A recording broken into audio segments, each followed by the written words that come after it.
Hello అండి, welcome back to my channel. ఈరోజు నేను ఈ వీడియోలో మైసూర్లో ఉన్న వేణుగోపాలస్వామి టెంపుల్ గురించి అయితే షేర్ చేస్తున్నాను. ఈ టెంపుల్ వచ్చేసి యాక్చువల్ ఒరిజినల్ టెంపుల్ 12th సెంచరీలో అయితే కన్స్ట్రక్ట్ చేశారు. ఇది కన్నంబాడి అనే విలేజ్లో అయితే ఉంటుంది. మైసూర్ ప్యాలెస్ నుంచి 29 కిలోమీటర్స్ అయితే ఉంటుందండి. 1 అవర్ పడుతుంది. రోడ్ సరిగ్గా అయితే ఉండదన్నమాట.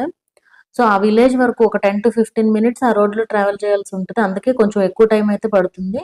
టెంపుల్ లోపల మాత్రం వీడియోస్ నాట్ అలౌడ్ అండి. కానీ లోపల మాత్రం చాలా బాగుంది టెంపుల్ మొత్తం కూడా.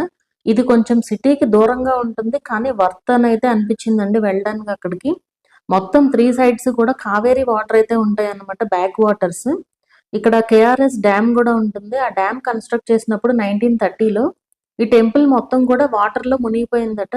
ఎప్పుడు కూడా రైనీ సీజన్లో వాటర్లో మునిగిపోతూ ఉండేదట. కానీ అందులో ఉన్న వేణుగోపాల స్వామి విగ్రహాన్ని ముందే వేరే ప్లేస్కి అయితే మార్చారు మునిగిపోతుంది అనుకున్నప్పుడు.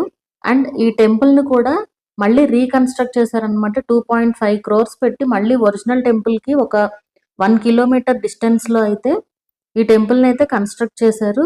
సేమ్ ఓల్డ్ టెంపుల్ ఆర్కిటెక్చర్తోనే 2011లో అయితే కంప్లీట్ అయిందంటండి ఈ టెంపుల్, కొత్త టెంపుల్. టెంపుల్ చాలా అయితే పీస్ఫుల్గా ఉంది. అండ్ ఎంట్రీ ఫీ అయితే ఏమీ లేదు.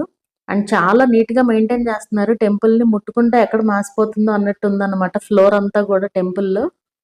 ఇది తప్పకుండా విజిట్ చేయాల్సిన టెంపుల్ అండి. మైసూర్ వెళ్ళినప్పుడు మాత్రం వీలైతే తప్పకుండా విజిట్ చేయండి ఈ టెంపుల్ని. చాలా బాగుంది, చాలా పీస్ఫుల్గా ఉంది. అండ్ ఈవినింగ్ టైంలో వెళ్తే చాలా బాగుంటుందండి. 6 లోపు వెళ్ళండి. ఆ వెదర్ అది కూడా చాలా పీస్ఫుల్గా, చాలా నీట్గా బాగుంది చూడడానికి కూడా. ఈ టెంపుల్కి 3 సైడ్స్ కూడా వాటర్, కావేరీ వాటర్ ఉండడం వల్ల ఇంకా చాలా బాగుందన్నమాట. ఈ వీడియో ఎలా అనిపించింది అనేది నాకు కింద కామెంట్ చేయండి.